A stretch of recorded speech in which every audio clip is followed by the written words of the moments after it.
All right, Mr. Chair, you are now live. Hello, everyone, and welcome to the April monthly meeting of the Annapolis Education Commission. I'm Jeff McCrease. I'm serving as a chair this school year for the commission. We previously sent out via email and as well posted on the Annapolis City website our meeting agenda for tonight, which I'd like to read. The first item on the agenda is a call to order. Number 2, roll call. Number 3, the approval of prior minutes. Number 4, we have an invited guest, Mr. Christopher Beck from the Stanton Community Center. Number 5, our regular appearance of our Board of Education member, Dr. Joanna Tobin. Number 6, committee updates. Number 7, old business.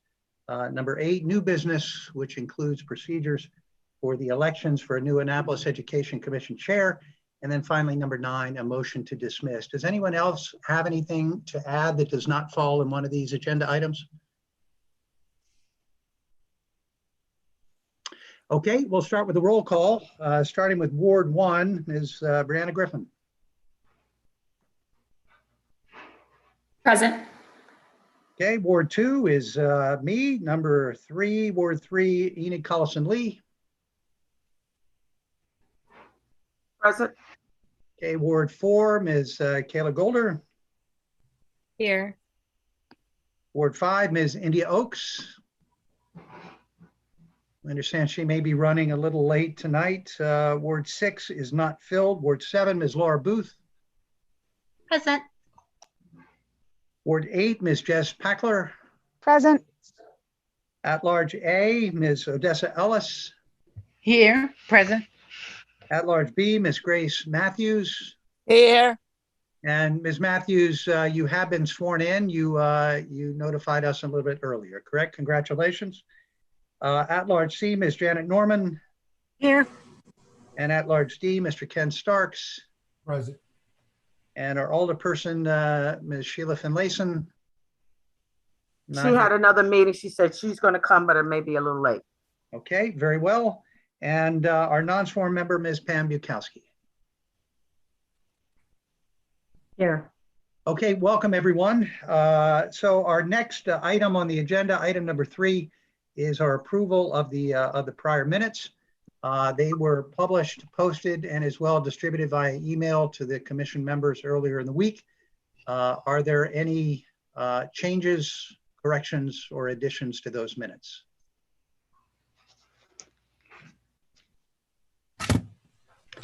If not, I'll accept a motion to approve them as published. I move. Okay, is there a second? I'll second. All those in favor signify by raising your hand.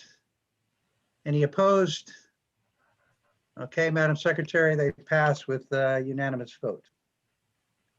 Okay, next on the agenda, in the absence of Mr. Christopher Beck, is our Board of Education member, Dr. Joanna Tobin. Joanna, as always, thank you very much for making time out of your busy schedule, and the floor is yours. Thank you, everyone. Happy to see everyone. Hope all are well. There are just a couple of things I can update you, most of which you're probably aware of if you've been following board meetings, but probably the biggest things to come out of the last board meeting is announcements about graduation. It will be occurring. All of our comprehensive high schools will be having their graduations at the new Crofton High School stadium. The schedule it's been sent out today, will be fairly close to what was originally scheduled, as close as I believe the superintendent and his staff could manage, given the fact that we're working around a school that is in session. And so, things have been bumped a little later in some cases and so forth. But we're grateful that he was able to work that out. Obviously, it is quite a logistical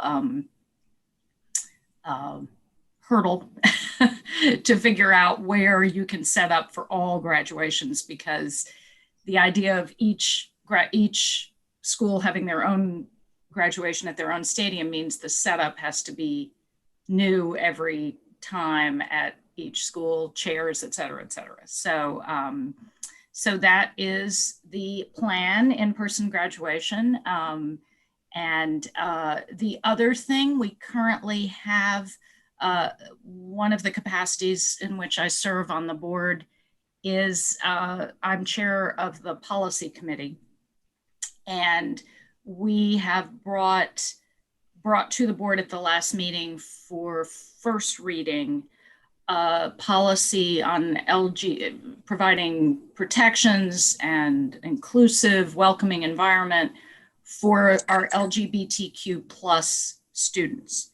And so that policy is now posted on the AACPS website for public comment, along with background information like the guidelines that have been in place around transgender students since 2015, 2016, and regulations and so forth. So there's a good amount of background information there for people to sort of view the policy and something about the context of the policy.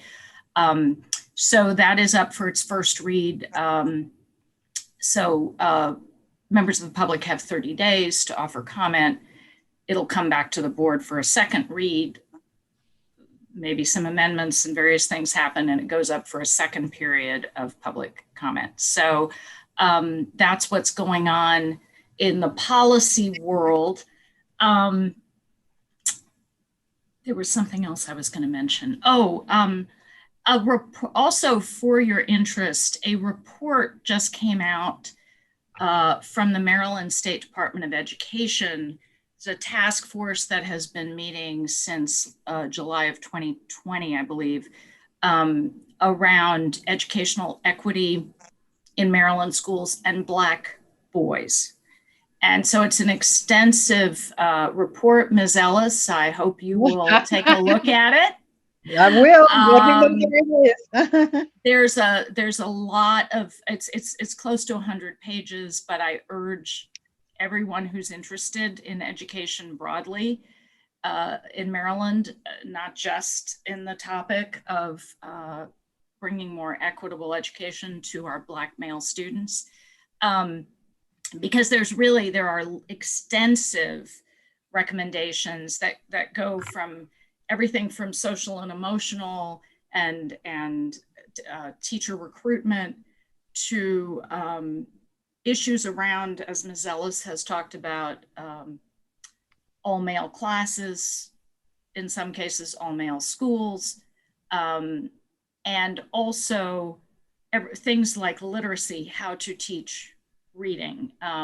There's, for example, one recommendation around following what's known as the science of reading, which has some emphasis on phonics. But for those of you who may have been following out of Mississippi, there was significant work around reading in Mississippi, and they did actually quite a remarkable job of changing the way they taught reading and saw real results. And so that work has continued. The University of Maryland has pursued it, a lot of other places. So that went into some of this this report. So I commend it to you, and I think it will be of interest, particularly given the makeup of our Annapolis area schools, the Annapolis cluster. I think it's very significant. So hope you'll take a look at that. And other than that, I'm happy to answer any questions I can or get back to you if I can't. So where can you find this report? The report, it's just been issued by the Maryland State Department of Education. So I would suggest you go to their website. They've had a task force on Black boys and educational equity, I think is the term. The actual name of the report is Transforming the Culture of Maryland Schools for Black Boys, I think is the name of the report, but it should be on the MSDE website. So. Okay, well, thank you. I did send a letter to them too, also. I've been writing everybody. Thank you for telling me that, though. Sure. And Dr. Tobin, if we, I'll try and find that report and circulate it. the Annapolis High PTSA Facebook. I'll post it to the PTSA page if I get the link. Yeah. That would be great. I did want to ask you if the board is also considering other ways in which it can reduce the kind of bureaucratic obstacles to school that might be hindering some of our boys.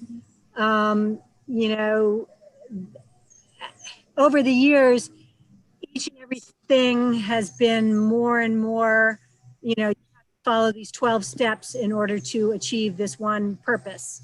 Right.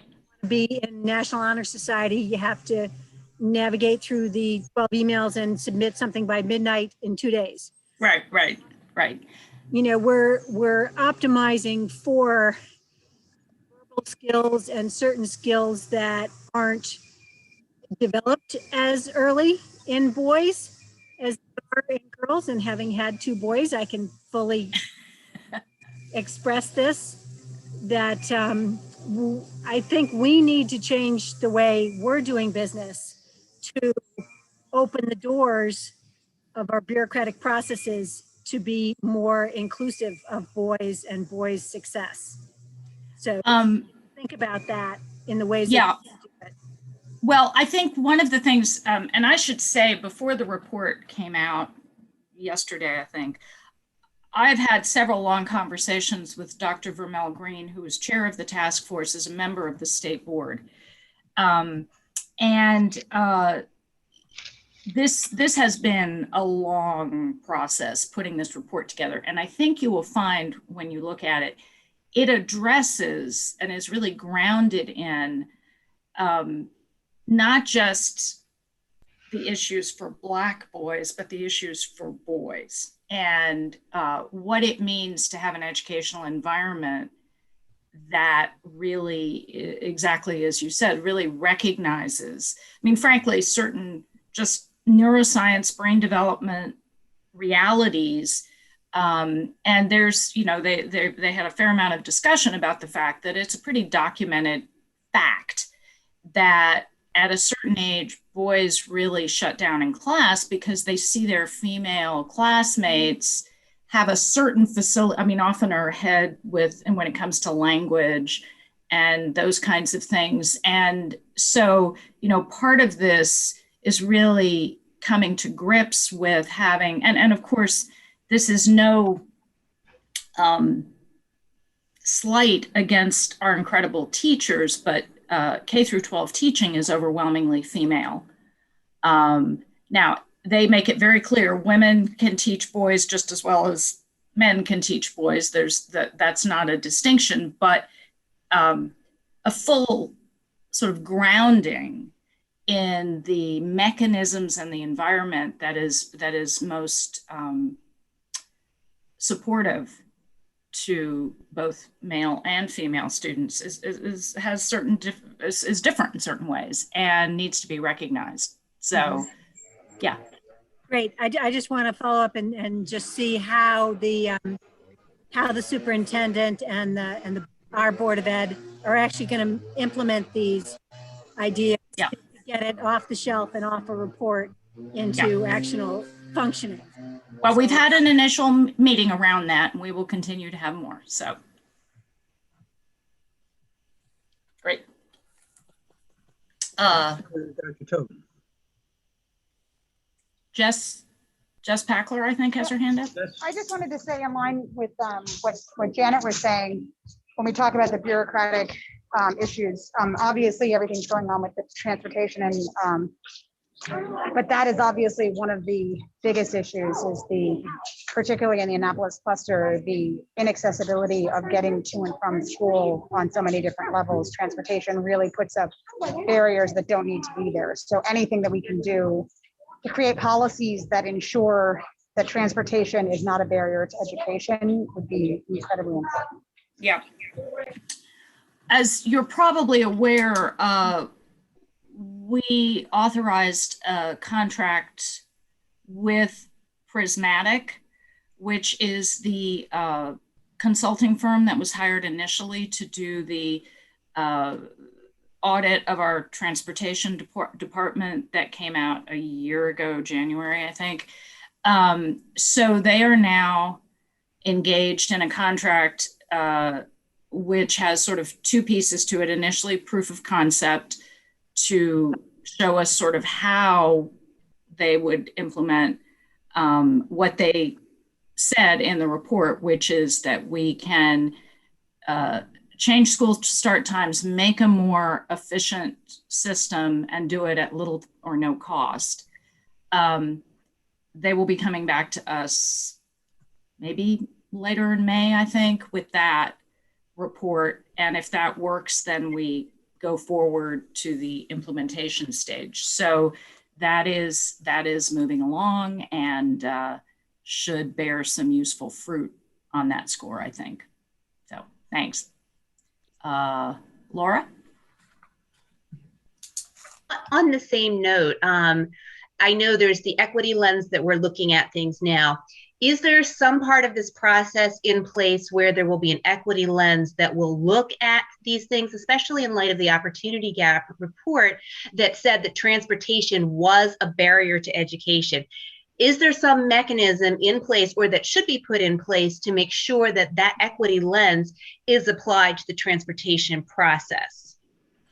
So another capacity in which I serve on the board is I'm a member of the newly formed equity committee.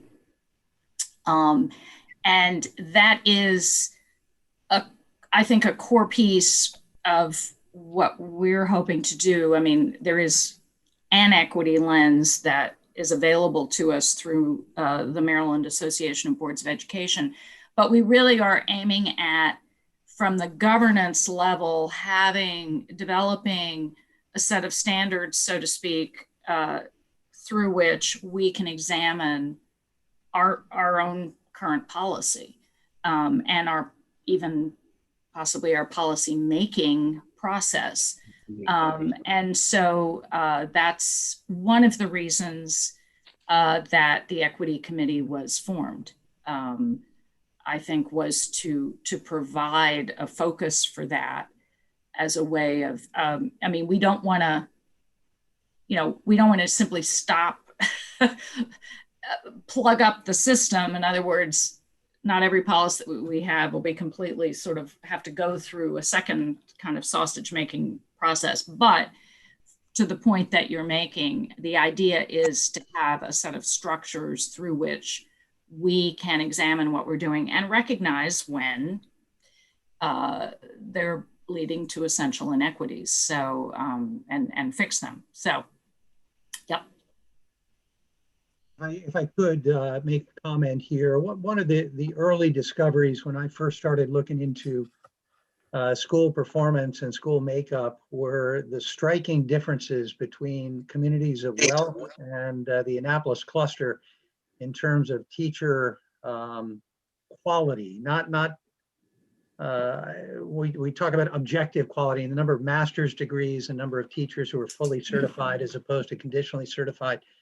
And the last time I looked at these numbers was about 4 or 5 years ago, and it was still striking that if you're in a cluster like, say, Severna Park or South River or Broadneck, the number of teachers with master's degrees and the number of highly experienced teachers of more than 5 years was much, much greater in these schools. That corresponds to a higher payroll per teacher. Mm-hmm. It corresponds to, it doesn't necessarily correspond to quality in the classroom. I get that. I understand that. I mean, we've got some very young teachers in the Annapolis cluster who are fantastic. But there is very much an equity story there. And I would hope that at a very minimum that your equity group would take a look at teacher quality, meaning teacher experience and advanced degrees. And let's make sure that the schools of wealth have an equal share of those high quality teachers as the schools of poverty as well. Yeah, I think this is one of the things that I have noticed and I agree with you on, and I think several other board members at least are very much aware of this. And when we voted on our budget this year, and we voted to bring back the back steps that teachers had been behind on and so forth. One of the central arguments for it was that retaining teachers is especially critical, and we tend to lose teachers because of some of these pay structures to other counties. Retaining teachers is especially critical to the more challenged clusters and challenged schools. One thing we will actually, something else that's going on this week is Friday morning at 11 a.m., the county executive is presenting his budget. So if you have nothing else to do at 11 a.m. on Friday morning, you might want to listen in on that. And so we're going to see if he, what he does with our proposals, what we voted through on the budget, and if it goes through or whatever goes through it now. We all need to turn our attention to the county council because they will be the ones voting on this. But this is very much one of the reasons that we made that argument about, and we even cut the number of new teachers we were hiring in order to provide those back steps to teachers we already have, because we want to retain them and we want to grow them. And anybody who's ever done any teaching knows, however sharp you are when you start, teaching really great teaching takes experience, it takes growth, it takes time.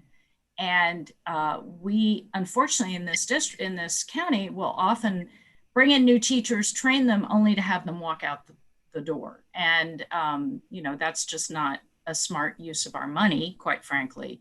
But our students, and particularly students in certain clusters, tend to suffer because of that. So. Yeah. And I'll get to you in a second. One last data point here, Joanna. Again, I'd have to go back and review the numbers, but if I recall correctly, average turnover at an average middle class school, if you will, demographically, economically, is somewhere between 5 and 7% a year, something like that. But in schools of poverty, in pockets of poverty, it can be triple that. It can be 20%. And so, to my knowledge, I don't think the school system releases school by school breakdown of what the teacher turnover is, but there had been a policy in previous years of granting bonuses to teachers who agreed to teach in schools of poverty. Right. And we lost our quest to continue those bonuses. And the Annapolis Education Commission several times in previous years had gone on record in support of those. And I'd be very much in favor of rewarding financially those teachers who choose to stay in schools of poverty. Ken Starks. Yep. So it's funny, like you literally, I wrote it down, and it was what are the incentives to go teach in those clusters, right? And then I always say this: if something happens over and over, it's no longer an accident. I don't believe we have broken systems. I think we have intentional systems that are being revealed right now. You get it, and that's the whole piece. And it's across America, and it's what it is. We have systems that are not broken; they are designed to do exactly what they're doing. Right now, they're being revealed. So now everyone's jumping up. Whoa, we have broken systems. We gotta no. These systems have been in place and been intentional. I've seen in school systems where they dropped the class size to 5 kids, and then those 5 kids started to prosper because it paid off. And then in 3 years, the program was gone. That's not an accident over and over and over. Even when it happened when I was a kid, it's no longer an accident. You know what I mean? So we're fighting against a structure, and it is crucial. So I think it's time for the Board of Education, because to me, honestly, I think we need more new blood in every leadership position. People who haven't done it before. I think we need new, because it's time now, right? So I think where you are now, it's a great time. You're new in there, you got fresh ideas, and that's a beautiful thing. But I really believe, like Jeff just said, what happened? Like we had that piece going, and then it went away. Like everything is there. And then I even heard the phrase saying, okay, we're using the equity term now, the equity lens. Right. They all become cliche at the moment, or the target word or the catchphrase, and then it fizzles. Well, let me suggest, and this is, it's certainly a responsibility of this board, but it also goes to the state level. And I would urge everyone on this commission, given that all of you really care about education and work really hard on behalf of our schools, we've passed the state legislature overrode the veto on the blueprint for Maryland. Now, the blueprint for Maryland is a long and complex bill. I still think everybody should take a look, because it's rare that a piece of legislation gets written like that. I have to tell you, it's a pretty remarkable piece of legislation if you really go into the details. But one of the critical things that's happening right now with the blueprint is setting up the nominating committee for the Accountability and Implementation Board. Because Blueprint is a 10-year process, and it is designed to avoid precisely what you are talking about, Mr. Starks, which is somebody gets an idea, fine, we do it, then somebody else says, nah, why are we spending money on that? Let's throw it over here. I mean, this is a systemic structure that's aimed at a foundational change in education, starting with the very young, starting with pre-K, starting with before pre-K, going all the way through. And those of you paying attention might want to talk to your state legislators and let them know that you're paying attention to this process of putting together the nominating committee, and then that nominating committee putting together who's going to be nominated for that Accountability and Implementation Board, which will be staffed. Okay, that board will have a staff. It's not just a couple of people here who can't really do much.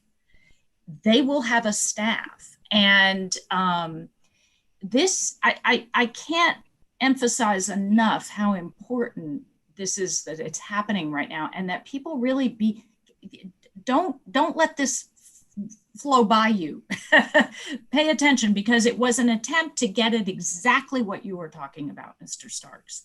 And that rarely happens, to sort of put something in place that will take this long and will be this sort of systematically a change. And it's not going to be easy, but there are structures that are being put in place right now that will have a critical impact on whether or not it succeeds. So I recommend to all of you investigating that a little more, and letting your state representatives know that you're paying attention to that. Ms. Ellis? Yeah, hi, Dr. Tobin. I really appreciate what you have been reporting to us. As a matter of fact, you stole most of my thunder. But I've been around ever since my kids been in school, and they're in their 30s now. And the whole problem I have about the blueprint is that, have you ever heard that Thornton Commission? Oh, yeah.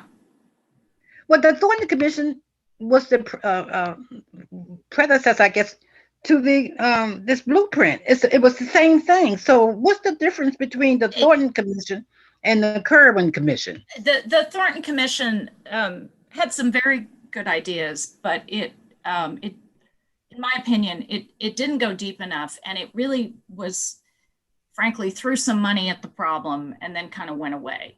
I mean, that's a very dismissive way. Yeah, okay. So I mean, I feel it may be the same. Excuse me. I feel as though we're throwing money again, like we did with the Thornton Commission, because all the things that they're saying in the blueprint was what was in the Thornton Commission. The difference, well, I'll tell you what, the Accountability and Implementation Board is a huge difference between the Thornton Commission and the blueprint, because they recognized there had to be a structure at the state level that would follow and oversee the implementation of this.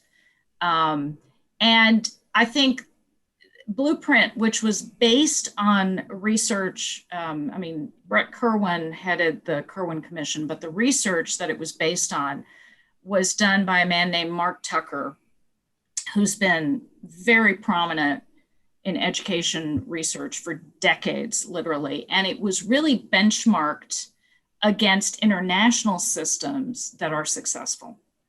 And so I think that the Blueprint is much more complex and much more carries with it a much deeper understanding of the systemic structure that has led to a lot of the problems that have been illuminated here. And I think it is so, the Blueprint, as I said, goes incredibly deep into a lot of different areas, including things like everything from teacher training and teacher salaries, the kind of incentive structures that we're talking about to make sure that we get the good teachers where we need the good teachers, that you start really young, that they started age 3, the Thornton Commission did not. There are so many pieces of this that are much more complex. And, you know, Blueprint is not a simple bill to work your way through, but it is pretty remarkable. And the level of real knowledge that went into it is pretty incredible. And I've talked to people who have been lobbying, you know, been around sort of legislation for decades and decades and decades, who one friend of mine was, who was CEO of Mothers Against Drunk Driving, for example, and he spent years working on legislation. He said, I've honestly never, ever anywhere seen a piece of legislation like this. I mean, it is so thorough and so clear and recognizes so well what the pitfalls are. So there are certainly goals that are very similar to the Thornton Commission, but I think the foundation is, in my view, much stronger than the Thornton Commission was. Is it anti-charter? I'm sorry? Is it anti-charter? Charters don't really come into it. I mean, what they're trying to do is get the whole education system to work in such a way that you start at 3, you go all the way through, and your outcomes aren't just checking boxes in terms of graduation and that kind of thing. It's really setting students up so that they're ready. They leave high school with a certification, not just a couple of internships. Or if they want to pursue the college path, they're ready to start doing that by the end of 10th grade, so they can spend those next couple of years really doing the sort of independent research and the kind of work. It for one thing, it blows up high school in a lot of ways, but charters really aren't part of the discussion. It's more the system that they're looking at. I will tell you, I think I've said this to you before. I spend a lot of my professional time accrediting public charter networks in various parts of the country. I think charters are not the problem. They're a symptom of the problem 9 times out of 10. The fact that they have come to be is often because there's a need that's simply not being met by the public system. And the point of Blueprint is to have the system meet the needs of the students. And so if it succeeds, I think, frankly, you may not need charters, but you know, that's a separate discussion. But there's no sort of position taken one way or the other in Blueprint with regard to charters. Okay, thank you. Question. Yes, ma'am. Yeah, when you all were talking about, yes, retention of teachers is very, very essential because experience is the key. However, what I'd like to see is I've never read a study that has said that given pay for retention has really, it may mean that yes, you have teachers that are staying, but have there been any studies to really show improvement in student achievement? When that came up, I was a member of the board there at Tech, and I remember reading various articles and having that discussion. And one of the things, it happened at Annapolis High School. Pam, if you remember, I think you were there at the time. When they did that zero basing, and then they paid teachers a certain amount of money, what happened to the student achievement at that school then? Was there any improvement? I think here's the way. Janet, did you want to say something? I just want to say, yes, they did the zero basing because they had to change the contracts for the teachers completely from like a 9-month contract or 10-month contract to a 12-month contract. Right.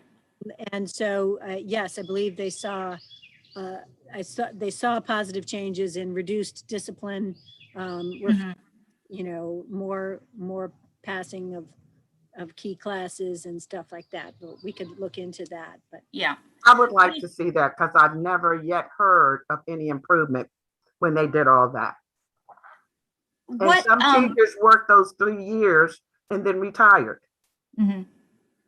Well, I mean, we know nationally we lose a huge number of teachers within their first 5 years of teaching. I mean, that's a problem with the profession. And one of the things at work in Blueprint is not just money, but the status of teaching as a profession. I mean, this is actually something that teachers do say is one of the biggest issues for them, is that yes, they make less given the level of education required for their profession than other professions with similar requirements. But it is also treating teaching as a high status profession, which frankly, we don't tend to do. And again, the research that Blueprint was based on, which benchmarks against very successful international systems, tends to, you know, those systems have set up structures at the higher education level, which is also part of the Blueprint, to sort of attract and funnel your best students into teaching, into education, which is not something we have generally done in this country. And so it's I don't think any teacher I've ever spoken with, my brother is a 20+ year middle school teacher, other teachers that I've had many conversations with, just pay doesn't solve the problem. I mean, it's helpful in some ways, but it doesn't answer everything. There's again, it's more complicated than that. And it also has to do with the support structures, right? It has to do with having sufficient mental health staff and classes that aren't so crowded and various other things that enable teachers to do their job, frankly. Janet?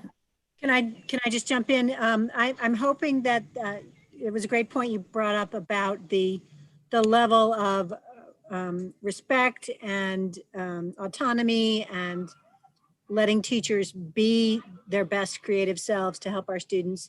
I'm hoping that the administration and the board takes a look at how our students, how our teachers were treated over the past year, as teachers across the country are submitting resignations for how they have been treated. And I feel that the administration needs to do some soul searching on what their component of driving our teachers out of the profession this past year has been, and honestly look at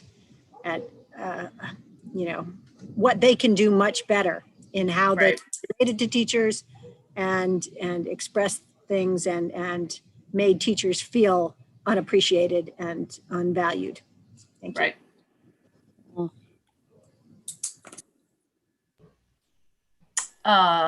Jess, I think you have your hand up.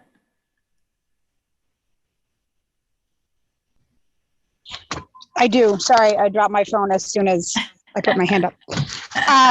So the one thing I was going to say, just with all of this conversation, is that not all of our high poverty schools have a big turnover, and there are some that aren't, and there's some that aren't. So I would just, suggest that, maybe do a dial in on the schools that have not had a big turnover, and ask, which ones haven't, and try to figure out what it is that's keeping the teachers at those schools, right? Why do we not have a big turnover? And then also, especially this year, make sure that we're not going to have a big turnover, right? I mean, because those are the people we really, at the schools where we haven't had a high turnover, we want to make sure that we're not losing them because of COVID, where they're not taking early retirement or whatever it is. And, because not all of our high poverty schools have high turnover. And I think it's important to recognize those that don't and figure out what they're doing that works and how to make sure we're keeping them. I mean, I believe a perfect example of what you're describing, I believe, is Germantown East, which has had historically a very low turnover. And Georgetown East? I'm sorry, Georgetown East. Apologies. Okay.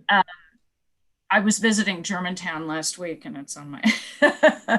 I believe I'm correct about that. So yeah, it does come down to school by school, quite frankly. While the overall statistics are important, you've also got to dig down into what is working in a given situation and what leads to success.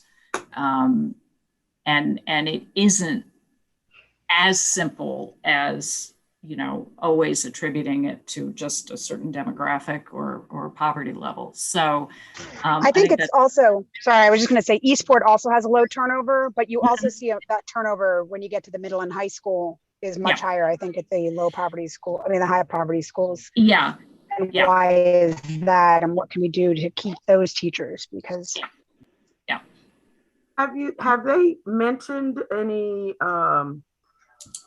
numbers as far as from the teachers who did not return this year and the impact of going full-time next year? Have they made any predictions or numbers about the teacher shortage or how many are coming back? I haven't heard anything yet. I'm not sure they've quite been in a position yet to give us those numbers, but I'm going to be asking about it. I think it's a critical question. Yeah. Okay. Anything else? Well, you all know where to find me. I am going to have to jump off at 7 to another meeting. But I think most of you know where to find me if you have additional questions. So thank you. Hi, Joanna. Thanks very much for your continued engagement here with this group. We really, really do appreciate your being a sounding board for the opinions here of the commissioners representing to the broader Board of Education these ideas. My pleasure. Thank you for inviting me. Okay, next on our agenda are committee updates. Ms. Odessa Ellis, you asked for some time to talk about the charter schools. The floor is yours. Yes, Dr. Tobin, I want to thank you again for that good news. That's quite, for me, encouragement for me to continue to do what I'm doing to advocate for our African-American males. I have a couple articles that I've been reading. Brigitta, can you articles for me, please? Show it on the screen.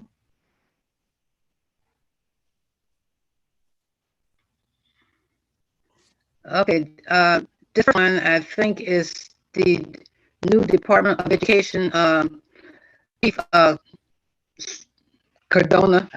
I guess you call him Secretary. Yes, Secretary Miguel Cardona, and he's stating in this article that there's a lot of work left to reopen schools, and we have to fix the damage to students who have from this pandemic.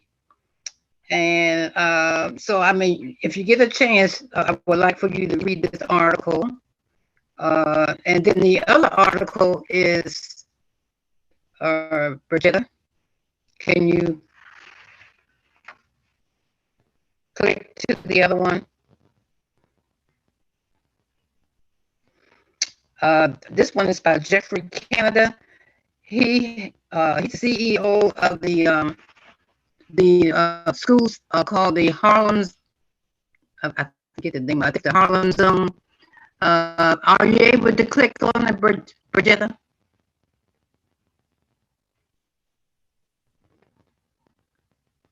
Okay. Jeffrey Canada is the CEO of the charter schools in Harlem. I think it's called the Harlem Zone. So this is an opinion that he wrote, and he's saying how COVID has impacted on the education, especially education of people of color, students of color. So this is a great article to read too. I want to say personally, when I go to food giveaways every week, about 2 or 3, at least every week, and I take food into the different neighborhoods, Robinwood, Woodside Gardens, or Harbor House, or anywhere where people need food.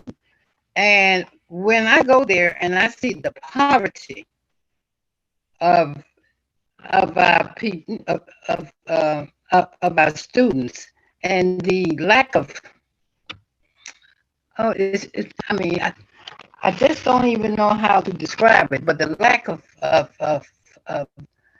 programs that are lacking in the community, these kids are just not getting the attention that they need in order to be successful. For instance, at the food giveaways, I get food and diapers and wipes and things like that. I saw a student who graduated, I think last year, a couple of years ago, and she has a child. The child is about a year old. And I looked at the child. The child looks just like his father. I mean, spitting image. But the father is dead because he was shot and killed a couple of years ago. Mr. Starks know who he is. He was one of the young men that was shot and killed by the police up in, I think, in Montgomery County. Over this summer, we have had such a bad impact, overdoses, people, students being shot and killed, students that I know, and Mr. Starks know also, that we see these kids in high school, we see the lack of opportunity that by the time they reach 6th grade, they have no future. They can't get into the vocational programs. They can't go off to college. They drop out. There's so much poverty and despair in these neighborhoods. And what are we doing? So to hear Dr. Tobin talk about that now the state is going to try to look at some of these issues to try to help come up with some programs. And it's not always about the police. We don't need police to be policing our students, to mentoring them. There are other programs and things that we can be doing to try to help our young Black males, especially. The girls, they need help too. And so many mothers there's such a large mental health problem in our communities with the mothers. They're struggling.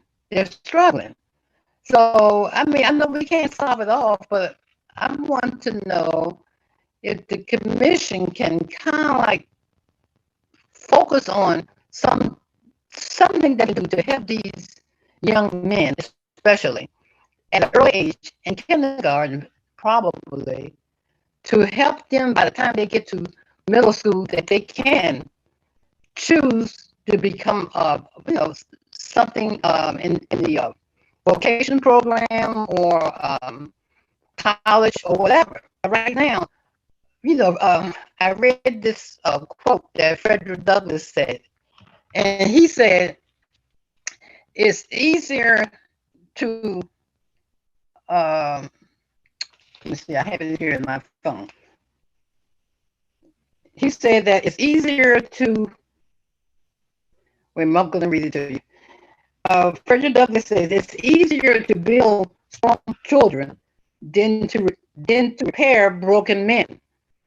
And I just think that this commission, it's our responsibility to educate all, of course, but we know there's an opportunity gap. We know that we have problems with the Black community. Mental health is really bad. But I mean, we can't solve it all, but at least I think that we can do better. So my question to the commission tonight is, what can we do to try to talk to Dr. Arlotto to come up with something more innovative, creative, than just saying that we're going to have a program called Fresh Start so that the police can mentor the kids, when they get in trouble. We want to do something proactive.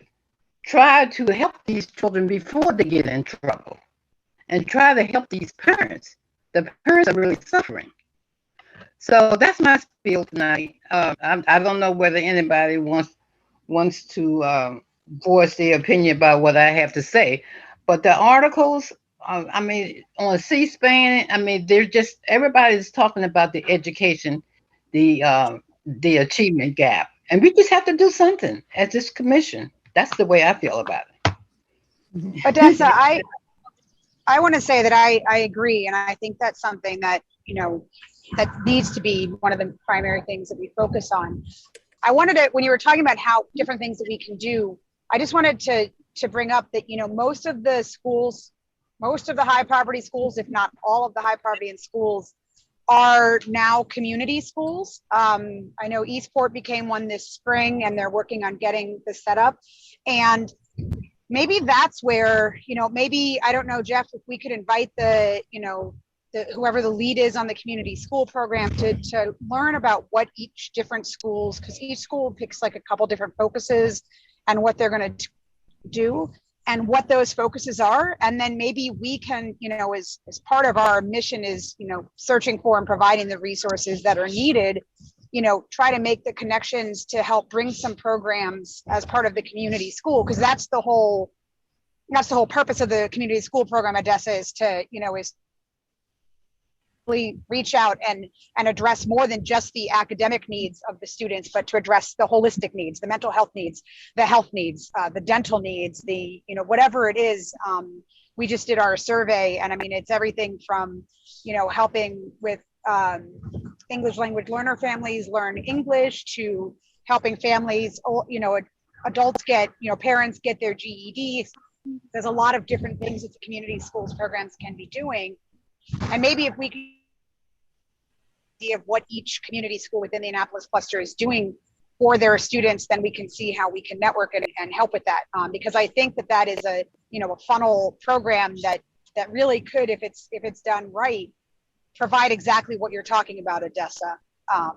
And I'm not going to also sound like a broken record, but transportation is really important, because if our kids can't get to school, or there's a barrier to getting to school, that's going to make everything even harder. But you've heard it from me before, but I really do think the community school program is something that that we really need to be more informed about as a commission, and how, because each school does it differently. So I just wanted to throw that out there. Well, I appreciate you saying that, Jess. And if you're talking about the same program, I went to a community in school convention about 10 years ago and presented that to the board when Dr. I guess, what was the Maxwell? Someone was there. And, so I am familiar with the communities in school. Is that the same thing you're talking about? It's called Communities in Schools. It's a network, though. It's an organization that tie in all these things, the needs, social workers, food, nutrition, it just ties in the needs of, and not just for the kids, but for the parents also. Yeah, that's what this program is. I don't know if the one that we're doing in AACPS is through the organization or not. Joanna, I don't know if Joanna's still on. I don't know if she knows anymore, if anyone else does, exactly how it's organized, whether it's through the organization, but that is the goal is. And I think a really good example of that is Tyler Heights. You've seen what Tyler Heights has done over the last year, because they've been a community school for a year. So, with their health clinics that they've had, with the food pantries that they've had, and the regular, all the things that they've done through COVID, a lot of that has been through the community school program to make sure they're reaching the needs of the whole family, not just the students and not just academics. Jess, I'm just going to jump in because I do have to jump off the call. First of all, Janet, I've posted the link on the Annapolis High School PTSA Facebook page, so you should be able to find it there. But secondly of all, so Ms. Ellis, the community schools are part of something called the Concentration of Poverty Grants, which is actually part of Blueprint. And it is wraparound services at schools that need it. And it started with, you know, the above 80% of students who receive free and reduced price meals, and then kind of goes down from there. But it is a program that's been going for a while, but it's a very specific structure. And there is the key difference in a community school is there is a community coordinator paid for at each school. And so, you know, you might, we have Mills Parole and Tyler Heights in the Annapolis cluster, both community schools. And so it might be interesting, as just mentioned, to have the coordinator come and have a discussion. But anyway, and I think it's also Mary Moss and Eastport and maybe Georgetown East are now all community schools as well. They may be, yeah, we're moving that way. I don't know if they've yet got the full designation, but they're tracked to be a part of that. So thank you. Sorry, I'm gonna have to jump off, but good luck. Okay, all. Talk to you soon. Thank you. Mhm. Joanna, may I pipe in before you have to leave? This is Sheila. Yes, ma'am. Sorry, I'm late. I do need to speak to you and Dr. Alato about the Annapolis Career Academy. And Jeff, if you don't mind, I'll take this opportunity in part to answer Odessa's question. You know, I am late to this meeting every month because every Wednesday I meet with a small group of community leaders who are focusing on addressing the needs of those young people who are graduating from high school without any direction. They're not going to college, they're not going to the military, they're not going any place other than the corner.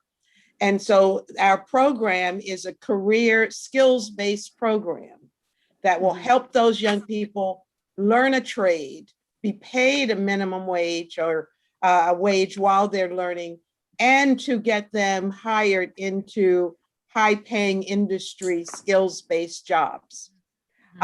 Today we met with AAWDC, the Anne Arundel Workforce Development. We're working with the community agency and so community action agency and so many other agencies. So I want to kind of say help is coming. It's a lengthy process. Jeff, thank you for giving us information from one of those town halls that I had last year that kind of catapulted us into the direction that we're going. But we know that there is a need. And unless we all come together with a litany of programs that will reach these kids where they are, we're not going to solve the problem. And so, you know, Joanna, I'd love to sit down and explain to you what we're doing. And Odessa, just know, and at some point I'll get you involved in all of this, that we are looking to help those young people graduating from high school, to help them get a skill and then get into a good paying job. You know, yesterday I spent the afternoon touring Burt Jabbins because they have marine opportunities for internships. So we have resources and it's just a matter of corralling all of them and reaching out to the young people. Mr. Starks, you're going to be a part of that because you're our hands and feet on the street also to help us get some of these young people into our program. So I'm sorry I had to interrupt, but I had to get that out there. I appreciate it. Sheila, you know where to find me. Please reach out to me. I'm delighted to meet with you. So we will talk. That's good. Thank you. Good night, all. Stay safe. Good night. I ask you to please take down the graphics so we can all see each other again, please. Jeff, having a hard time hearing you.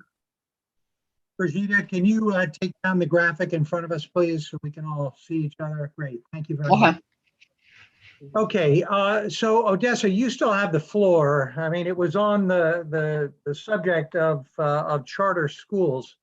Does anyone else have anything to add to this ongoing conversation that that continues to grow? I do.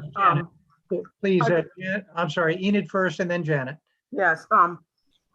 Sheila, I am so happy to hear you say that because the committee that I'm on, the subcommittee, is about that, finding internships. That's what I thought we were going to be doing. So please let me know how, as a member of that subcommittee, how we can help the career pipeline vocational preparation.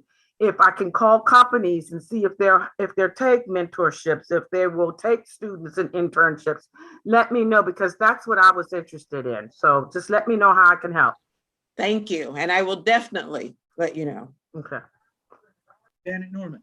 Yeah, I just wanted to say, I love that it's such a multi-pronged approach again, through so many of the people on the commission doing this great work.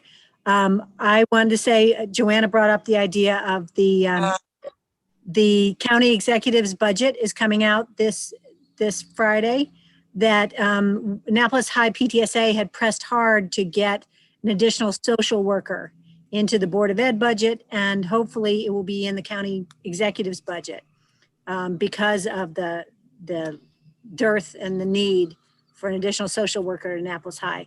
So please keep your eyes tuned on that, and whether we need to lobby county council to put that back in if it gets trimmed, or make sure it stays in there for our students.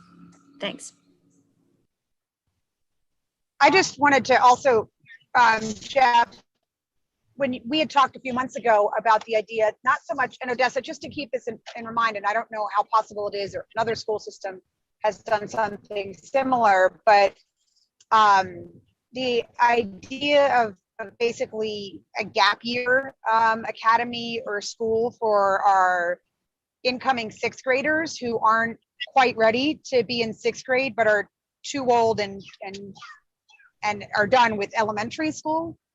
Because I think that, you know, we've talked about, you know, the passing into sixth grade and the levels they're coming in at, and it just, you know, continues on and sort of spirals. If you're not prepared for sixth grade, then it's a lot harder to catch up in those 3 years and be prepared for high school. And then it's obviously a lot harder to catch up and graduate, you know, and with the skills that you need to be successful in a career or a training program or college or whatever it is that you choose. And I don't know what the function would be to look into something like that or create something like that. But I really do think, you know, if we can get something that focuses on the needs of those students who are leaving fifth grade but not yet ready to go into sixth grade, you know, so that we're not pushing them ahead, like I said, like gap year, sort of like how, you know, the Naval Academy has for kids who aren't quite ready to be there, but so they go to NAPS or a different program.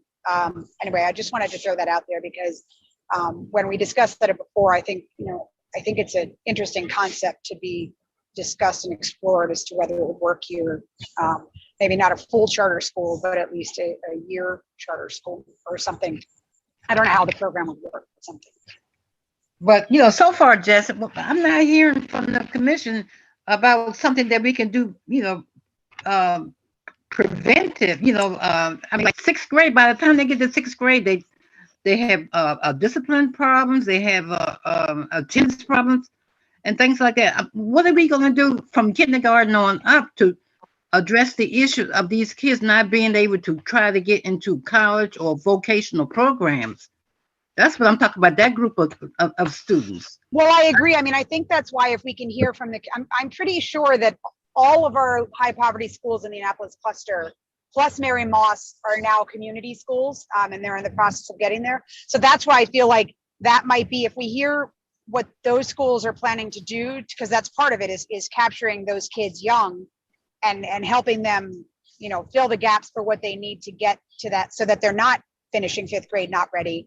I mean, because I would definitely, you know, I don't know what kind of programs we can create, but if we can create ones that span all of them, or if we can help the community school coordinators, you know, with the resources and the connections to create programs or to help them with programs. I don't know what we could do right away, but I think that'd be a first step, is having that conversation, you know, and seeing if there's any, because I think it's important. I think the Education Commission does need to be more active in providing the resources and connections and that type of thing. helping. Okay, I'm not going to dwell on it too much longer, Jeff. But tomorrow, Stuart Pittman, the county executive, is having a meeting with ACT to try to figure out what to do with the money that they can get from the rescue plan. To me, that should have already been solved. But anyway, he's meeting with ACT. That's that church group that started out a couple of years ago to ask what do they think is necessary or needed for that money that they're getting. And I'm just saying it's that we just keep going around and around and around and around. Like we should know what's needed by now. And why can't we do something before these kids get to 6th grade? Why do we have to wait? What until they graduate with no skills? That doesn't make sense at all. But it is what it is. I'll jump in here. I may be a little bit an outlier here in the commission, but I've been looking at this data for about 15 years, and these gaps haven't really changed. And it's not that we haven't thrown money and attention at it. I become increasingly of the belief that we aren't going to see progress in these gaps if we're working through the traditional school system. And I in fact, am fully in favor of attempting another charter school, such as the KIP that we had but lost for a while, or any number of the other school systems in some of the inner cities that look demographically similar to what we have here. So I think, Odessa, if we're waiting for the school system to swoop in and do that for us, we're going to be waiting forever. You're right. My advice to you, Odessa, if you feel with a passion, there needs to be a group of about 10 people who are on fire. And when you find those 10 people who are on fire, let's get together and talk, because I think it's going to take those 10 people that are going to form the corpus of some type of a board of directors who are going to have to petition the Anne Arundel County Board of Education to allow a charter school to come in. And it's not going to be met with open arms of, hey, we can't wait to have another charter school in the system, because the way the Maryland system is set up, it really is taking money out of the hands of the local public school system. So you're going to need to find 10 people who are willing to tackle the bureaucracy and be like a piranha and go fight for it.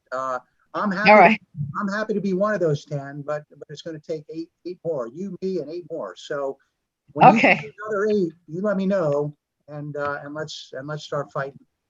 Well, I've already started working on it, so I'm working on those 10 people. So thank you for your suggestion. May I say something? Sure, Grace, please. Yes.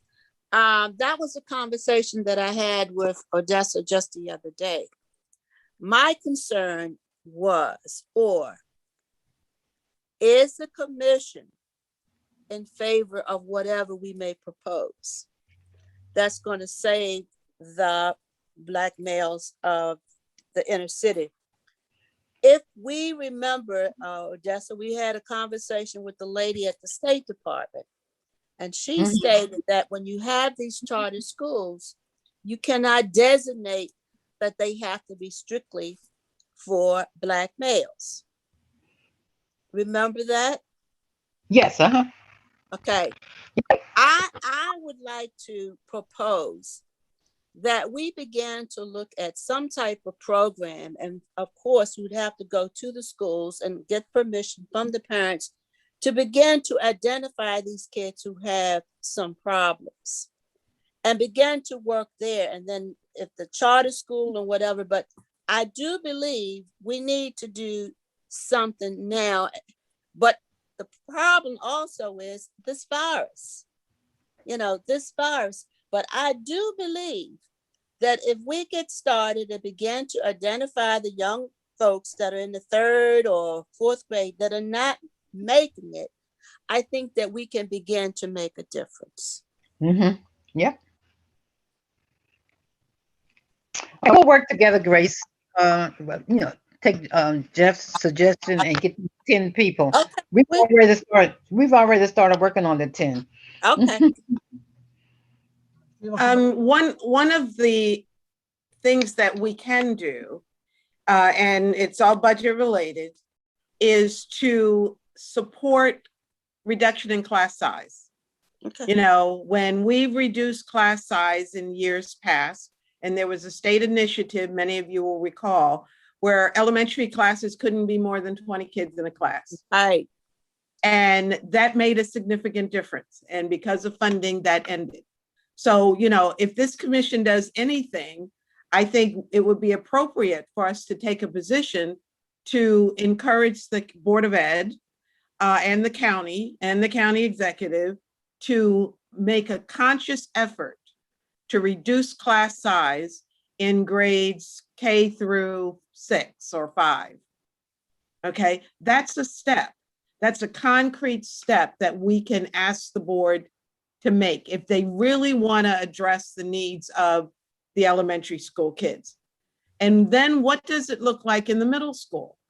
You know, what should the adequate class size be for dealing with middle school kids? I don't know what that is, but we should find that out and make another motion to support class size for middle school kids. We know that these are proven ways of eliminating the achievement gaps. So why don't we take a concrete position to do these things? I agree. Then I will make a motion. Jeff, if I'm out of order, tell me. I will make a motion that we support the Board of Education's effort to reduce class size in grades K through 5 to no less than 20 kids in a class. And I'm willing to debate 20 over 25. But we know 20 is going to have a greater impact than 25. 20. Sheila, can I just wonder or suggest if you could add some wording to address achievement gaps? Because, you know, I know Broadneck cluster and stuff would love to have 20 or 25 for their class sizes too. But if we can get them to focus on actually implementing the opportunity gap report and have it narrowed, they're going to say, oh, we can't do that across this whole system. But if we can ask for it for our opportunity gap schools and students. Well, what I would be willing to amend it to say, and I don't have to amend my own legislation, but what I could change it to say would be something similar to with a primary focus on the schools with the greatest achievement gaps. Yes. Because ideally, all schools should be the same. Okay, but with an initial focus on those that are most, and I dare not say the words, but at risk.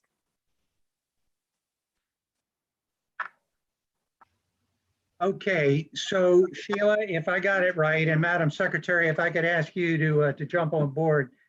If I understand you correctly, you propose the following I just wanted to say something before we go to a vote on this. Should we let him finish reading what it is? All right, I've had my hand up. I know. Okay, Madam Finlayson, you put forward the following: the Annapolis Education supports the Board of Education efforts to reduce class sizes to 20 students in schools with a with a primary focus on the schools with a pronounced achievement gap. Does that capture what you intended? I think there was Yes, it also, does. Okay. sorry, I initially heard a mention of grades K through 5. Did we want to make sure that was in there? Roger. In K to 5 schools with a primary focus on the schools with a pronounced achievement gap. Mhm. Are we not including pre-K for a reason? Doesn't pre-K already have and I could be wrong, do they already have a minimum? Yeah, I think they might by state statute, but if they don't, we can include pre-K. Okay, there is a motion on the floor. Is there a second? Okay, there's a second from Ms. Oakes. Comments, questions, and discussion, Ms. Booth. Well, I just wanted to, I think it's important that we keep in mind that Joanna said earlier, and anybody who's watched any of the budget discussions, that one of the decisions that the board has already made this year is they had asked originally for a larger number to increase the number of teachers in order to reduce class sizes. And the trade-off for that was they sort of retracted that and they got rid of some of those positions in order to give our teachers the step increases. So those are actions they've already taken. Asking for all elementary schools to get more teachers after they've already voted on and made those budget decisions, I don't think is going to get us as far. But I think if we limit the discussion and we say specifically in our Title I schools, for example, because we already know that there is a demonstrated opportunity gap in those schools, I think we might have a better chance versus, again, asking for all schools. I agree with you. I mean, I think ideally all schools, we want to have small, class sizes. That is in the perfect world. But given the actions that the board has already taken this year, I'm not really sure that this is going to go anywhere. The budget's already done from their perspective. They've already taken positions out that were specifically in there to reduce class sizes. So they've already actually stepped in the other direction from what you're asking for. So I don't think we're going to get somewhere if we say, hey, all schools should have this, because they just aren't going to have the money for it. But if we ask for Title I schools, it's a smaller, possibly more achievable goal. My 2 cents. May I respond, Jeff? I agree with you.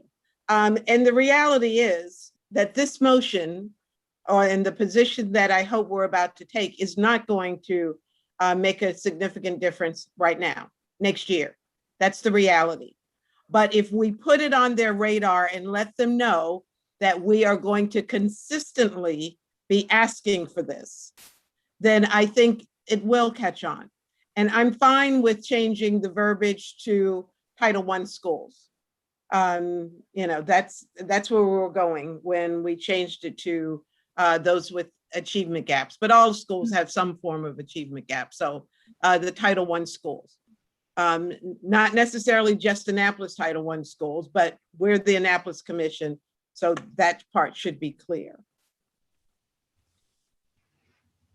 Okay, so if I understand it correctly, I had my you hand have up. accepted the friendly amendment then, and so the revised motion on the floor, the Annapolis Education Commission supports Board of Education efforts to reduce class sizes to 20 students in K-5 schools with a primary focus on Title I schools. Is that the motion on the floor? Okay, Yes, it is. So, we're in discussion on this proposed motion. Who's next? I don't know. I had my hand up. I don't know if you can Yes. see that, but I think, I mean, I could be wrong and things may have changed because things change. But Title I schools are supposed to be at a certain level. And in some cases, it's less than 20, it's 18, depending on the grade level. So I'm wondering if instead of putting a number in, we should put at the recommended class size, the Title I recommended class size, because Title I schools, and they receive additional funds for that. So we need to make sure, that we're meeting those needs and that we're following those guidelines. Because if Title I school recommendation is 16 for first grade, then I would rather be at 16 than 20, right? Like that's because that's the recommended, and those guidelines are specifically set because of the trying to solve the achievement and opportunity gap problem.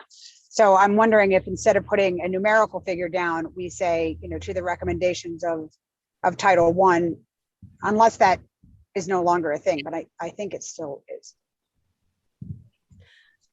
I would prefer to have the number there, and that is what has worked for us in the past.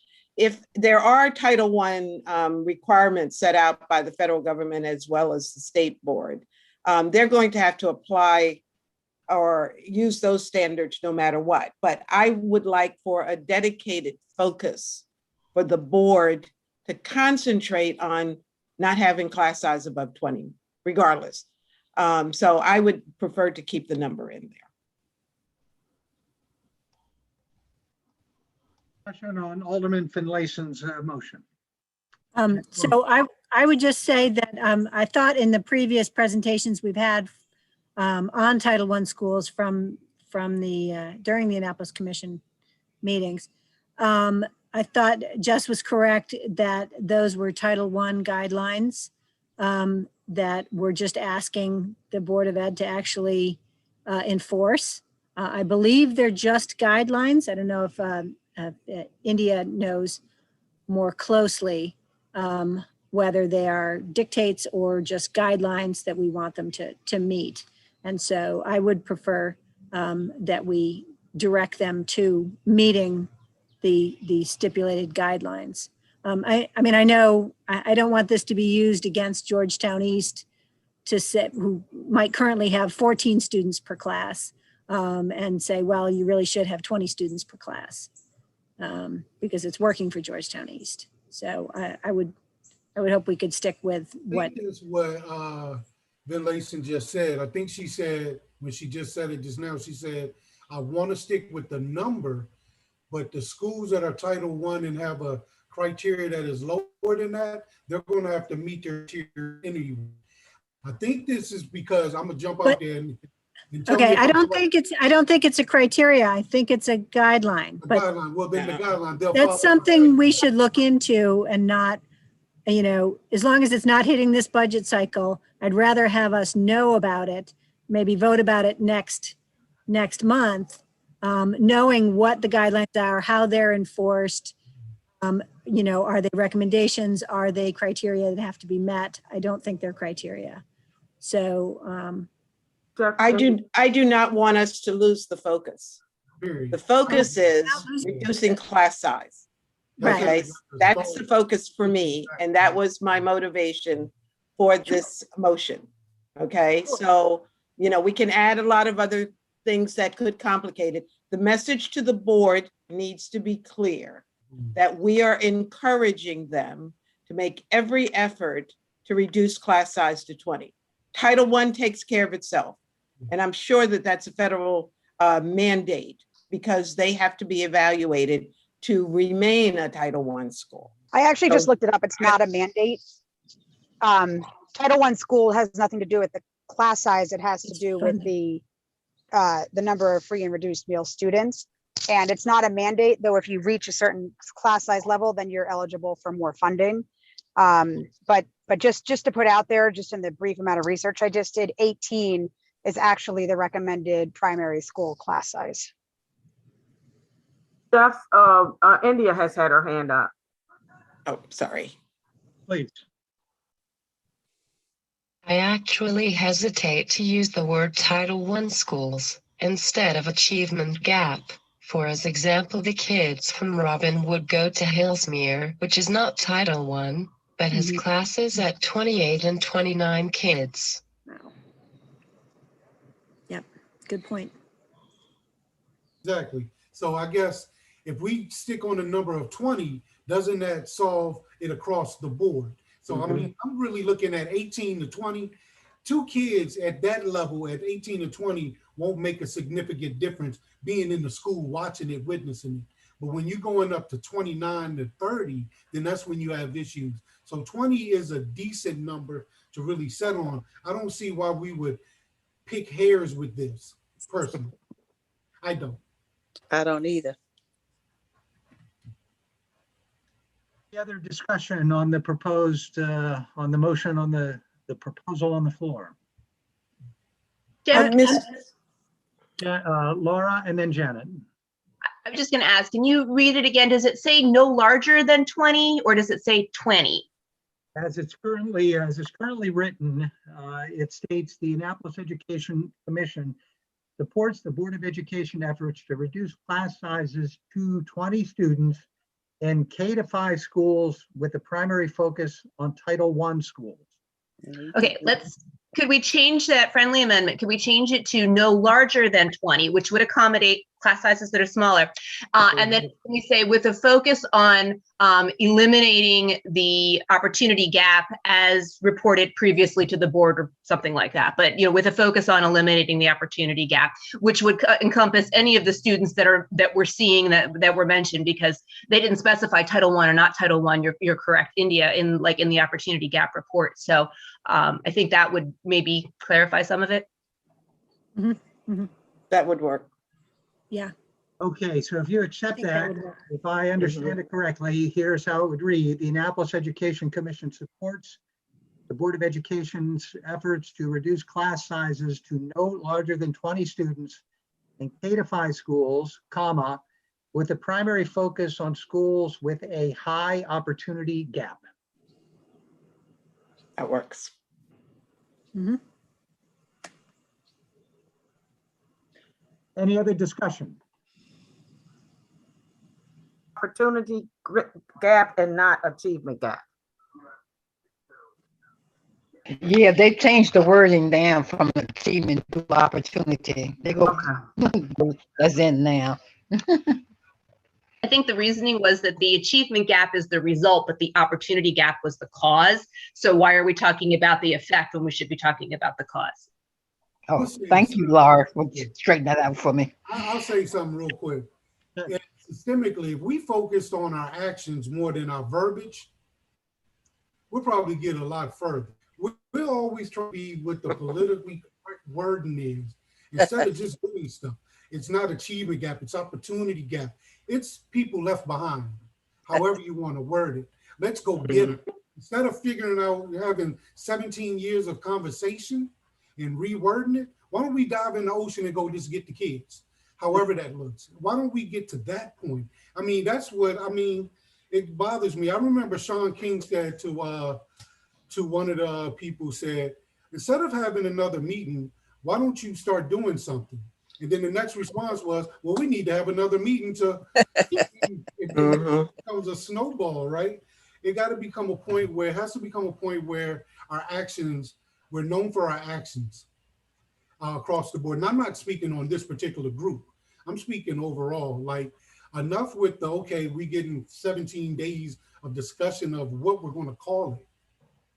Let's go do it. Let's build that aircraft while it's in flight instead of trying to get it right. So Dessa, now you got 4. Yeah, there you go. You got 4 now. That has an E in it, STARKES, right? His name. That's right, put an E on it, right? Okay, I'll read it one more time. The Annapolis Education Commission supports the Board of Education efforts to reduce class sizes to no larger than 20 students in K-5 schools, comma, with a primary focus on schools with a high opportunity gap. Madam Secretary, do you have that down? Yes, I do. Okay. Any other discussion on that? Okay, let's proceed for a vote. All those in favor, please raise your hand.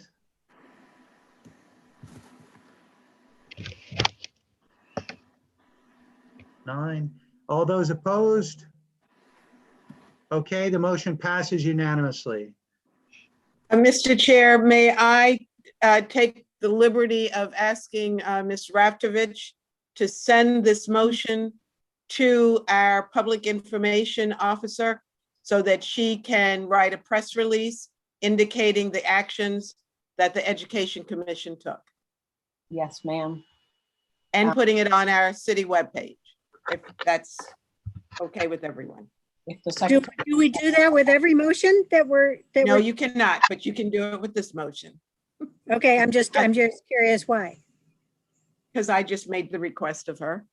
Okay, can we make, I'm just curious, can we make a request of Ms. Rachovich to put, motions we make next month and stuff on a city press release? I think it's a great idea. Well, this is monumental. So that's why I got the idea that we want it released. Okay, we make a lot of motions that may not have the same impact, and I was in jest when I said, because I made the request, because that's not accurate, so. Yeah, but I'm sure, we're gonna have significant motions, and I think that's a great process to get them out there to the public, if we can do that in the future. I'd like to say, I feel that many of our motions are significant. I don't think we spend our time making insignificant motions. Okay, I'm sorry, I used the wrong term, and I didn't mean to start a whole discussion on that. I was just making a gesture. If you'd rather not, because it may open a can of worms, I'm good with that also. No, I think Hillary, it's I see your hand up. I think it's a great idea. Yeah, I would be uncomfortable personally if you made a blanket statement that motions would be sent for press release, because I think you'll find that would include things like a motion to nominate a chair or something like that. So if you want to do it on a case by case, anytime you'd like me to forward them, I'm happy to. Just email them to me if I'm not on the meeting with you. Hillary, just as a point of reference here, any request like that, we will forward through Alderman Finlayson to go from a city council member to your office. Excellent. Okay, thanks very much. Okay, so Can I just ask one? Can I just ask one request? Can Jess come back at the next meeting about the communities in the school information to let us know how many schools in the area will have communities and school programs? Jess? Or even yeah, I'm happy to. And I really would like to see if we can maybe invite them, either the person from AACPS who's in charge of the community school program, or Mills, Parole, and Tyler Heights, who are the two existing, the ones who have been doing it for a year, to come and talk about the programs and what they're doing at the different school, or all three. I think that would be really helpful for all of us to understand about the different schools. And Jeff, I'd really like to see that happen if possible. yeah, I understand. That request is noted. I would like, for my last remaining meeting that I'll be planning for next month, I would like to re-invite the members of the Stanton Center. I think that's a very important voice to hear from them about how they have been impacted by COVID and what plans they may have, if any, to try to recover from this past year. Okay, next on the agenda, any other committee, subcommittee reports? Anything else to bring as a result of discussions over the past month? I have a transportation committee report. Okay, please, Jess, the floor is yours. So I put out the survey and sent it out to everybody. If you have not been able to send it out to your communities, I ask that you please do.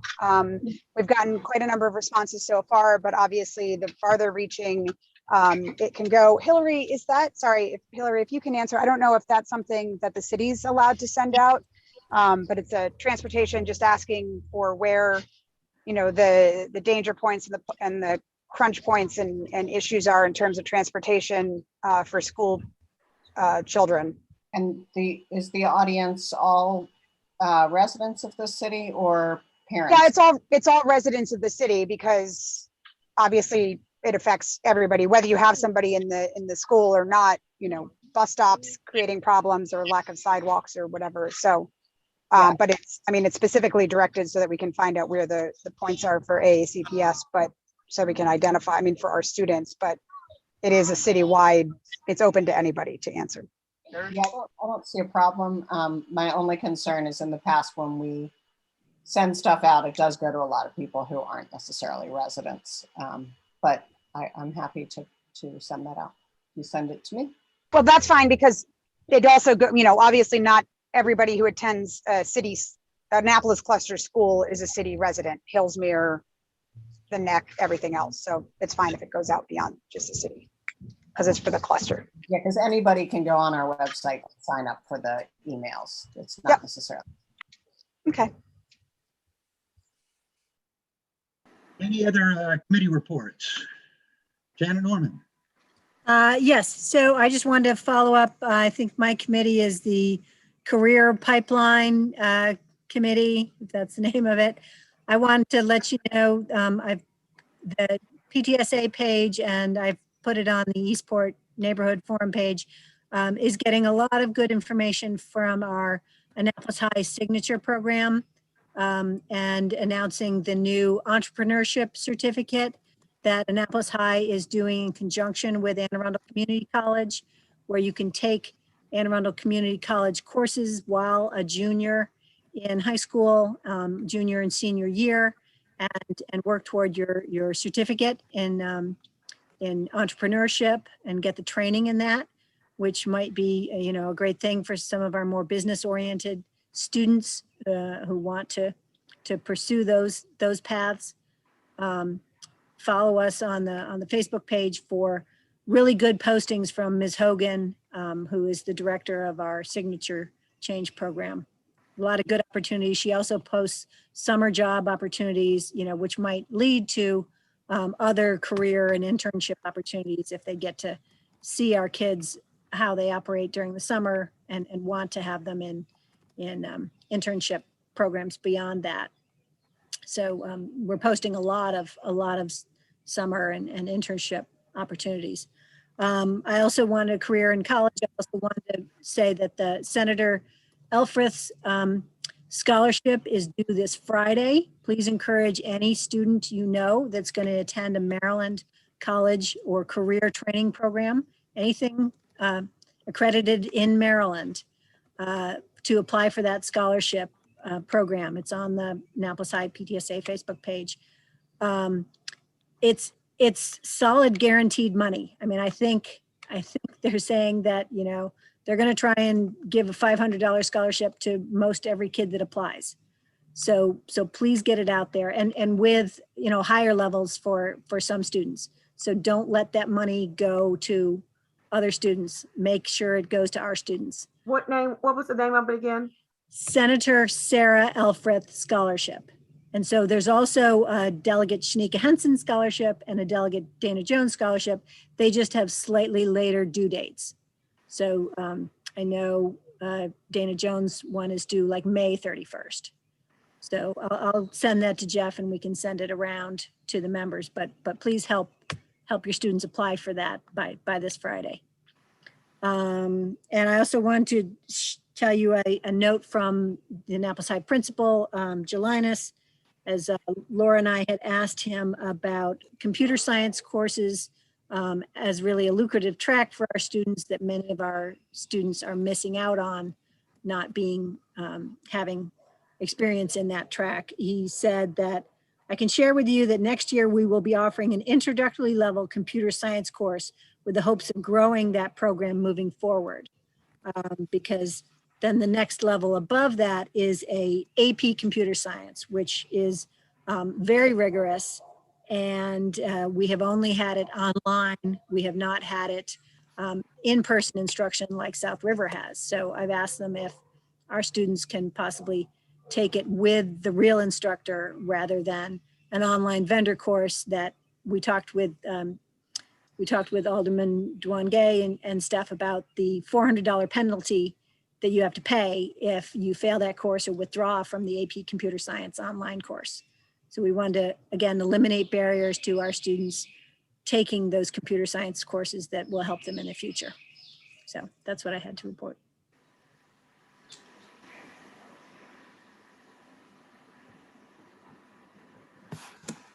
Any other subcommittee reports? Okay, if not, we move on to old business. Does anyone have any old business to bring before the group?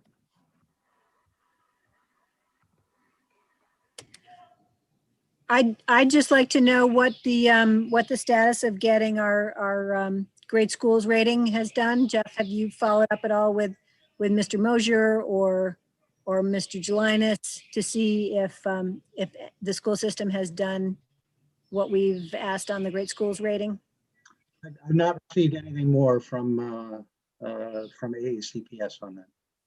Okay, because I know Annapolis High's dropped from a 4 out of 10 last year or something to a 3 out of 10. So I'd like to have us have an action item that we follow up and see what has been accomplished there. I just want to mention, I thought that Joanne had said that she was going to follow up on that. Well, let's circle back and see Okay. that someone's we get answers. And second of all, Jeff, in taking the class beyond, and I took the little session that the city offered, and we're not supposed to call it old business, it's unfinished business. Just a small detail there. All right. Okay. Very well. I'm going to call myself unfinished now instead of old as well. So that is duly noted. Is there any other unfinished business?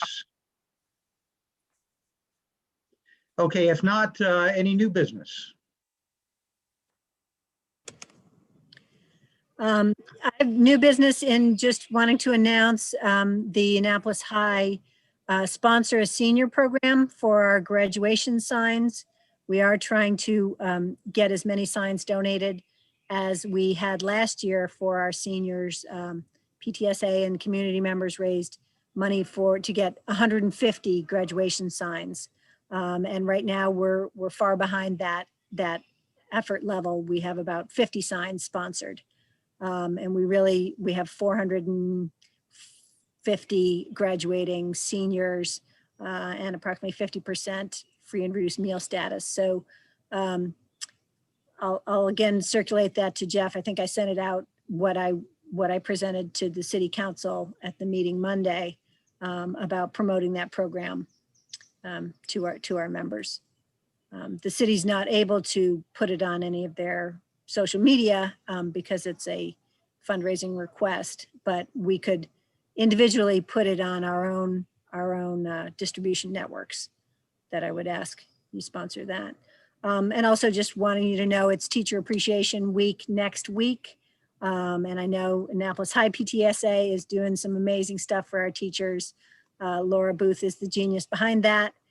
And we would welcome your funds and welcome your notes of appreciation. And it's been a rough year for our teachers. So please, retention wise, let them know that we really value them. Thank you. Is there any other new business? Okay, if not, the last item on the agenda is Annapolis Education Commission chairman elections, which are scheduled for next month. I submitted via email to all the commission members a list of rules for how we'll conduct the elections next week. I'd like to go ahead and read those out for everyone. That'll be a motion on the floor that I put forward. And if there are any suggestions for how to improve it, we'll discuss it then. And then we'll move on to a vote. And if there are any nominations at that point, we'll accept nominations. So here's what I sent out via email. Madam Secretary, do you have a copy of that? Yes, I do. Okay, number one, nominations and self-nominations will be taken until the night of the election. And that will be next meeting, the 4th Wednesday of May. A nomination must receive a second. Candidates will have 3 minutes of floor time next month to make a speech if desired. Number 4, after all candidates have spoken, we will have 20 minutes of question and answer for all candidates. Number 5, we'll then move to roll call vote. Each sworn AEC member will have 1 vote. Number 6, if a candidate receives a majority of the sworn AEC members, the election will end. Number 7, if no candidate receives a majority, the top 2 candidates or more, if there is a tie, will continue into a second round. Number 8, the name of the candidate who garners a majority shall be forwarded to the mayor's office. And number 9, the new chair shall take over for a period of 12 months, commencing with the, I wrote down May 2021, but that would be the following month in June 2021. Okay, so I put forward that as a motion. Is there a second? Okay, Mr. Stark seconds it. So comments, questions, or discussion? Janet Norman. I just wanted to check in. Are we voting? We have 2 positions that we vote for, just chair and vice chair? No, just how many just positions chair, are there? Just chair, and then it will be up to the chair as currently conceived to put together a group of officers for the coming year. Is that how our Jeff, I think there's 3 positions. There's the chair, vice chair, and the secretary. All 3 of them are not designated by the chairperson. I think it's a separate position. I think that's right also. Does Ashley know or others? I think they're elected positions for all of them. Generally, with all my other boards and commissions, all 3 of those are usually voted for. Right.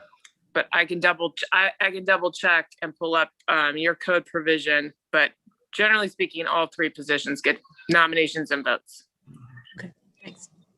May I ask, Ashley, does not the mayor select the chair of the Education Commission and at his or her coming in? So since this is an election year, the new mayor will be sworn in December. And at that time, we'll have the option of appointing his or her committees. That's a good question. I don't think, maybe for you guys, I don't know that they do that for any other boards and commissions, but let me pull up the code and double check real quick. Okay, I think that's what has been done for the Education Commission in the past. I would agree with Ashley that it's only standing committees that have that and new committees. The mayor appoints the starting chair. Well, I think if you look at the history, that has been what has happened with the Education Commission. We have voted on chair, vice chair, and secretary in the past, for Not sure. initially. And Jeff, correct me if I'm wrong, I think the mayor approached and appointed you, did he not? He did, yes. Yeah. So anyway, Ashley will check it out for us. Okay, well, if in fact it's mandated that we have elections for those other two officers, then we will conduct them in accordance with these rules and regulations then next month. Is there any other discussion before we move to a vote on these procedures? Jeff, I just want to be clear. I'm sorry. I'm not talking about this vote, but the timeline you gave was for next year. And I thought you said the next election would be in the spring of next year, but we will then have a new administration, and at which time the new mayor or the existing mayor will appoint the chair for the coming year. Does that make sense? Well, it does, but in our previous discussions prior to Christmas, it appeared that we're supposed to be having annual elections, and we've not been having those. We decided to move the annual elections to coincide with the school year, which makes sense given this is an education. And I think there's a general expectation that any chair serves at the at the pleasure of the mayor, and the mayor can make a change at any time of the chair. So I still think it makes sense to proceed with a school year election cycle, having the new officers take charge at the end of the school year so they can prep for the upcoming school year. That makes sense to me. And I'm not objecting to any of that. My only, and it's not really an objection, my only issue is the fact that initially, at the beginning of a new term, the mayor appoints. Okay, and then after the first year, the commission elects. And for the next 2 years, 3 years, the commission elects. But when a new mayor then comes in, that person appoints the chair. Does that make sense? That's what I'm referring to. Yeah. Ashley's ready. Yeah, so your commission doesn't really speak to how elections are run, but it does have a provision in there that the mayor does appoint the chair. It doesn't give a lot of details on it, so I would go with past practice so that you can do your elections now, and then when a new mayor or the incumbent mayor get reelected, they can either, I guess, confirm the existing chair or appoint a new one. And my apologies, I have a 3-year-old next to me. And he's saying, how dare you be working on my time? Just saying. All right, so we've got a motion on the floor. Is there any more discussion? I'm currently serving as corresponding secretary. I don't know if that was a new position that we sort of created. So I don't know if that one is up for, if that's up for re-election or reappointment or anything, but I'm here, I'm willing to do it again, but let me know.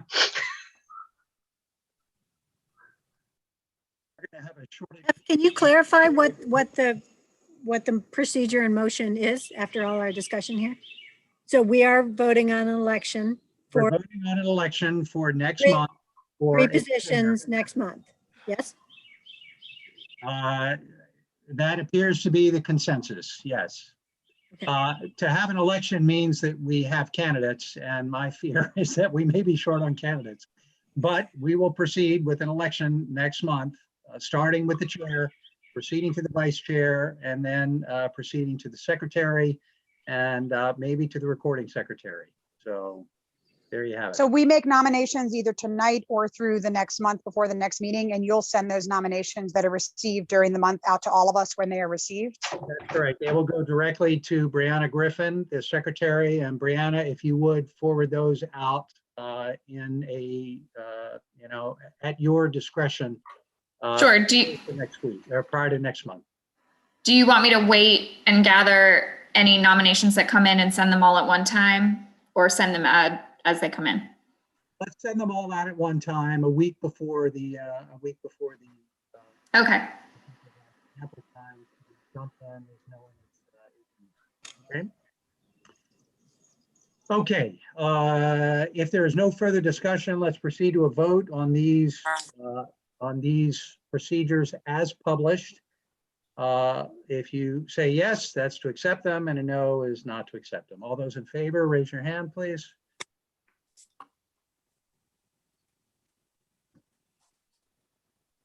Six. Grace, I see you. Okay, so we have 7, so that motion passes then. Madam Secretary, record that as published then. Okay, that is all I have on the agenda here for tonight. Is there anything else that anyone has? Announcements for the betterment of the group? Janet.